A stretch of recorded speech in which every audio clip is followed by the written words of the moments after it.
ఎస్సీల ఆర్థిక అభివృద్ధి లక్ష్యంగా కూటమి ప్రభుత్వం ముందుకు సాగుతుందని మాదిగ కార్పొరేషన్ చైర్మన్ ఉండవల్లి శ్రీదేవి తెలిపారు. ఎస్సీ సప్లాన్ ద్వారా 360 కోట్లతో రుణాలు అందించేందుకు చర్యలు తీసుకుంటున్నామని వెల్లడించారు. ఎస్సీ నిరుద్యోగ యువత స్వయం ఉపాధి పొందేలా ఇన్నోవా కార్లు, జేసీబీ యంత్రాలు, ఈ ఆటోలు సబ్సిడీపై అందించనున్నట్లు తెలిపారు. ఎస్సీ కార్పొరేషన్ ఆధ్వర్యంలో నడుస్తున్న షాపింగ్ కాంప్లెక్స్లకు ఆధునీకరిస్తున్నామని చెప్పారు. ప్రకాశం జిల్లాలో ఇప్పటికే 90 లక్షలతో ఎస్సీ షాపింగ్ కాంప్లెక్స్లను ఆధునీకరించినట్లు శ్రీదేవి వివరించారు. ఎస్సీలకు కేవలం సంక్షేమ పథకాలే కాకుండా ఉపాధి, స్వయం సమృద్ధి, ఆర్థిక బలోపేతమే లక్ష్యంగా ప్రభుత్వం పనిచేస్తుందని పేర్కొన్నారు. ఇదే సమయంలో వైసీపీ అధినేత వైఎస్ జగన్పై ఉండవల్లి శ్రీదేవి ఘాటు వ్యాఖ్యలు చేశారు. నా ఎస్సీలు, నా ఎస్టీలు అని చెప్పిన జగన్ దళిత ద్రోహిగా మిగిలితే ఎస్సీల సంక్షేమానికి కృషి చేస్తున్న చంద్రబాబు దళిత బాంధవుడిగా నిలిచారు అంటూ వ్యాఖ్యానించారు.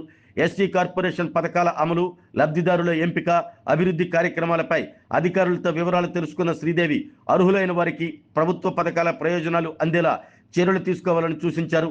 ఈ సమావేశంలో SC corporation ED Arjun Naik, అధికారులు, దళిత సంఘాల ప్రతినిధులు పాల్గొన్నారు.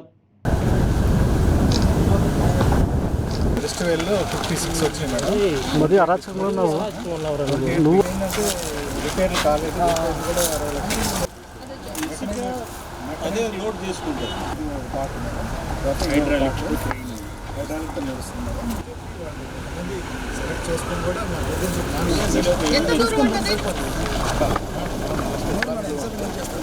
Head office Ongole.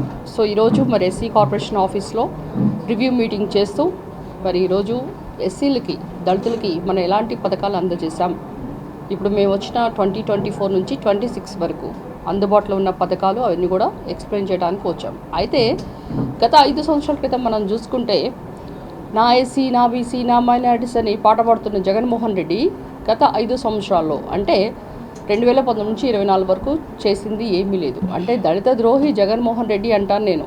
మరి దీనికి ఆన్సర్ ఎవరన్నా ఇస్తారా? మరి దళిత బాంధవుడు, పేదల పెన్నిది చంద్రన్న. ఎందుకంటే మీరు కనుక గమనిస్తే 2014 నుంచి 2019 వరకు అంటే 7.5 లక్షల కోట్లు బడ్జెట్ పెట్టిన చంద్రబాబు గారు మరి మనకి 40,000 కోట్లు సప్లై నిధులు ఇచ్చేసి ఎస్సీస్కి ఎంతో ఉన్నతి పథకాలు ఇచ్చారు. బెస్ట్ అవైలబుల్ స్కూల్స్ అయితేనేంటి, తర్వాత చాలామందికి ఎస్సీస్కి రావాల్సిన కార్లు, ఇన్నోవా కార్లు, స్వయం ఉపాధి పథకాలు, తర్వాత దళితులు ఎవరైతే చదువుకొని వాళ్ళు అట్టడుగు ప్రాంతాల్లో ఉండి వాళ్ళు ఎవరైతే డ్రౌన్డ్ ఇన్ పీపుల్ మన ఉపాధి హామీ చెయ్యాలి అంటే వాళ్ళకి కావాల్సిన పథకాలు అంటే విదేశీ విద్య అయితేనేంటి, చాలామంది విదేశాల్లో చదువుకున్న వాళ్ళకి మరి ఎన్టీఆర్ విద్యోన్నతి పథకం ద్వారా తర్వాత వాళ్ళకి బెస్ట్ అవైలబుల్ స్కూల్స్తో పాటు మరి వాళ్ళకి భూ కొనుగోలు పథకం ద్వారా అంబేద్కర్ కళలు సాకారం చేశారు. మనకి ఎస్సీలు రాజకీయంగా, ఆర్థికంగా, సామాజికంగా ఎదగాలంటే వాళ్ళు బాగా చదువుకోవాలి, బాగా ఎదగాలనే ఉద్దేశంతో చాలామందికి యూజీ నుంచి పీజీ వరకు బెస్ట్ పథకాలు ఇస్తే దాని జియో నెంబర్ 117తో తీసుకొచ్చి దాన్ని నొక్కేశారు. ఈరోజు మీరు గమనిస్తే చాలామంది ఎస్సీస్కి 200 యూనిట్స్ ఫ్రీ కరెంట్ ఇస్తానని జగన్మోహన్ రెడ్డి గారు చెప్పి తర్వాత ఎన్నికల తర్వాత ఎవరైతే ఎస్సీ కుటుంబాలు మరి కాలనీలో ఉంటేనే వాళ్ళకి ఇస్తానని చెప్పి సగానికి సగం నొక్కేశారు. మరి అమరావతి అనేది పెద్ద సబ్జెక్ట్, ఎందుకంటే మన నవ్యాంధ్రకి రాజధాని అమరావతి. సో అమరావతి 5 దళిత నియోజకవర్గాల దగ్గర ఉంటే దాన్ని కాస్త కొల్లబోడ్చారు, పోలవరం అటకెక్కించారు. మరి చాలా 27 ఎస్సీ సప్లై నిధులు అయితేనేంటి సంక్షేమ కార్యక్రమాలను రద్దు చేసేశారు.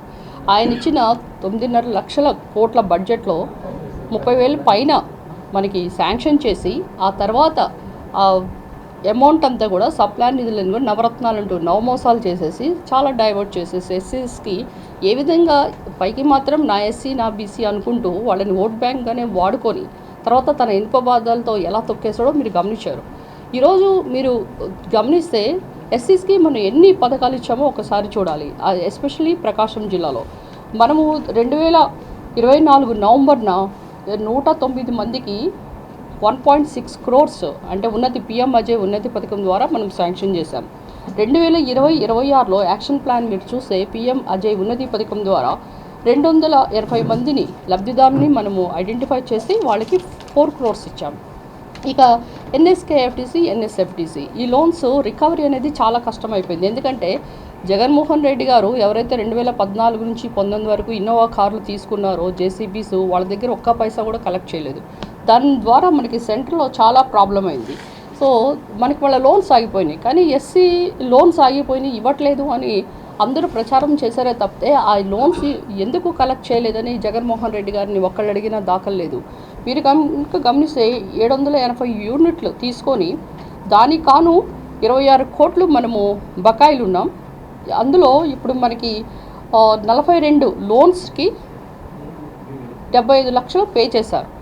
అంటే ఏంటంటే ఇంకా బకాయిలు ఉన్నాయి. మనకు టోటల్గా స్టేట్ మొత్తం కూడా 360 కోట్ల పైన ఉంటే దాన్ని ఇప్పటి వరకు మనం 151 కోట్లు అన్ని జిల్లాల నుంచి కలెక్ట్ చేసి త్వరలో ఈ ఎస్సీ సప్లాన్ నిధులైతేనేంటి మీకు అందరికీ తెలుసు మన రాష్ట్ర బడ్జెట్లో 361 కోట్లు శాంక్షన్ చేశారని. అండ్ గురుకుల పాఠశాలల్లో మళ్ళా 10% ఫీజెస్ పెంచాము. తర్వాత 3 ఎక్సలెన్సీ సెంటర్స్ కూడా వచ్చినాయి. అంటే అది అమరావతిలో తాడికొండలో ఒకటి, తర్వాత తిరుపతిలో కోట దగ్గర, తర్వాత వైజాగ్లో మధురవాడ.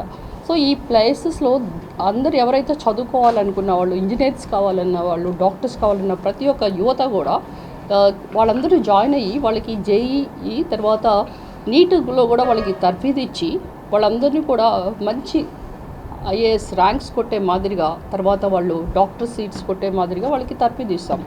అయితే ఈ మధ్య మీరు గమనిస్తే 52 మందికి యూపీఎస్సీ ట్రైనింగ్ కొరకు మేము ట్యాబ్స్ ఇచ్చాం. సో తద్వారా ఏంటంటే ఎవరైతే చదువుకొని కలెక్టర్స్ అవ్వాలి, ఎందుకంటే పని పిల్లలుగానే ఉండాలా, డ్రైవర్లాగానే ఉండాలా, అలా కాదు. ఎస్సీస్ అంటే ఇంకా చదవాలి. ఎందుకంటే డాక్టర్ బిఆర్ అంబేద్కర్ గారు అంటారు ఎడ్యుకేషన్ ఈజ్ ఫర్ ఆల్. ఇక్కడ కుల మత భేదాలతో ఎడ్యుకేషన్ ఉండదు, అందరూ కలిసి చదవాలి, బాగా చదవాలి. ఎప్పుడైతే ఎస్సీస్ బాగా చదువుతారో వాళ్ళకి అప్పుడు సమాజంలో గౌరవం తగ్గుతుందని చెప్తారు.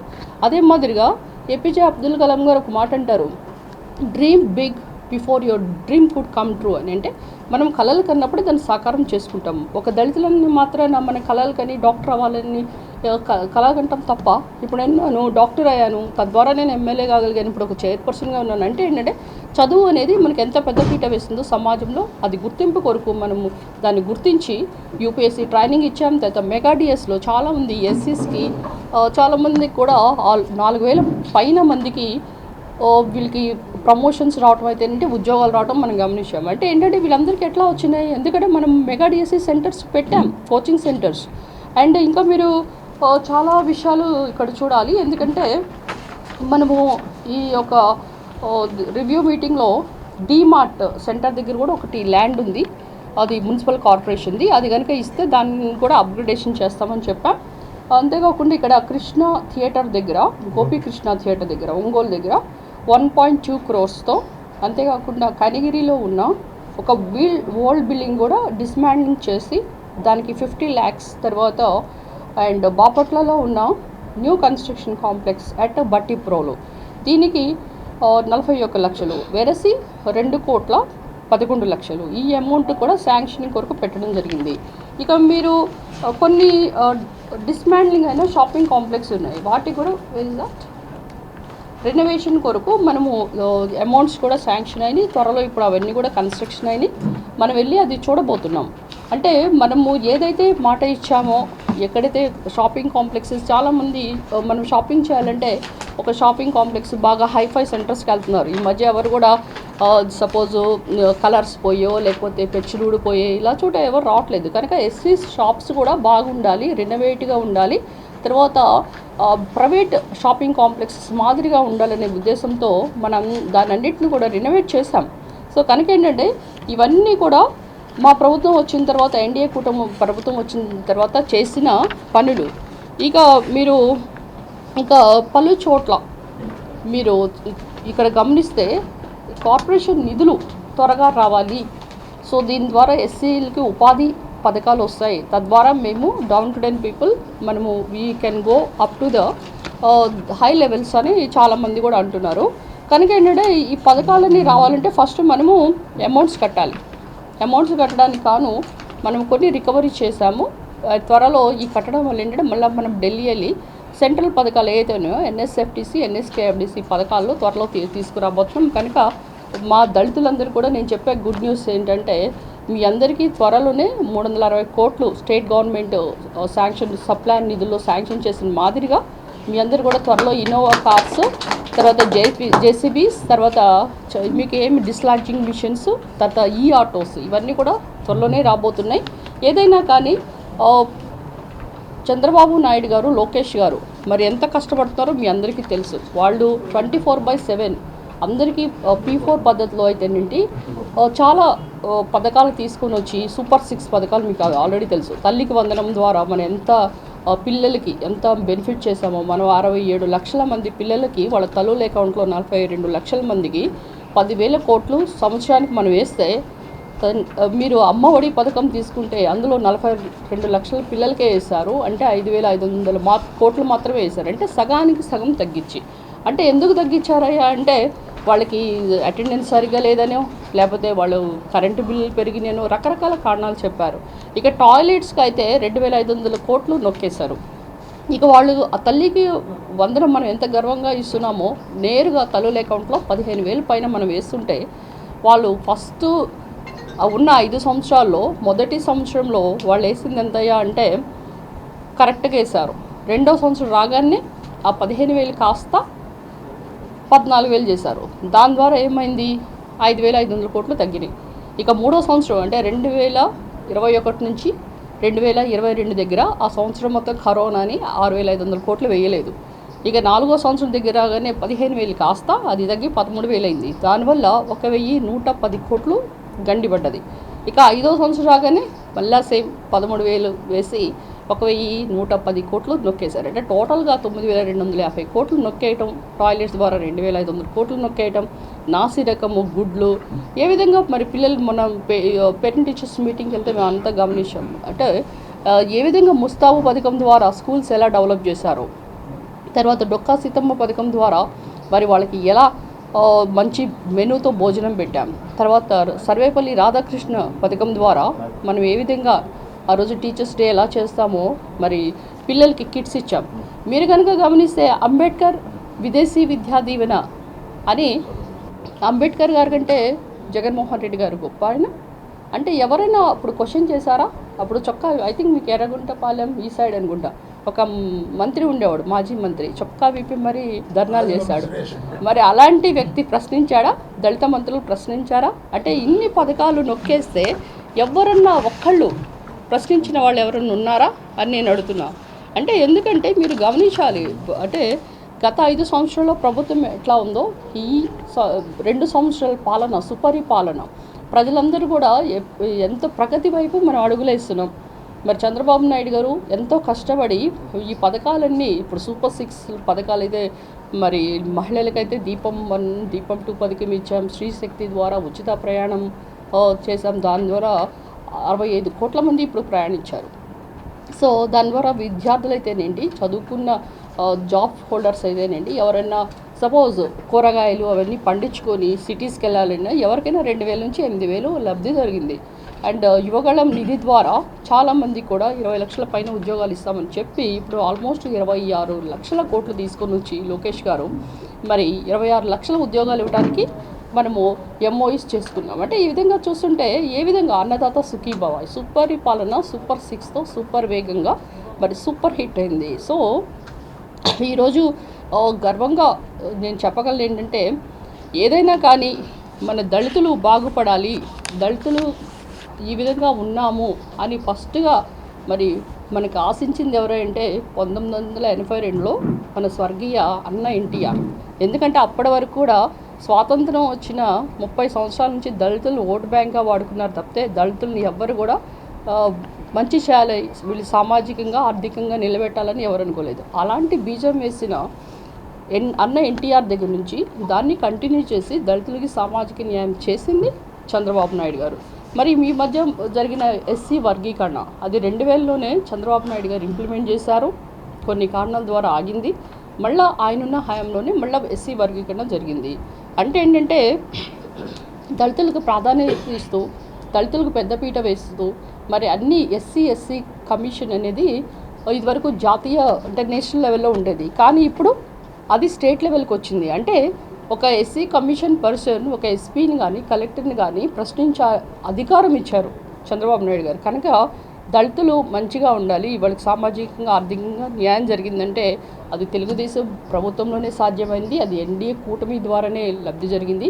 కనుక ఈరోజు మీరు చెప్పిన ఇప్పుడు ఆల్రెడీ నేను చెప్పాను మీకు, షాపింగ్ కాంప్లెక్సెస్లో ఎక్కడెక్కడ ఇప్పుడు మనము ప్రకాశంలో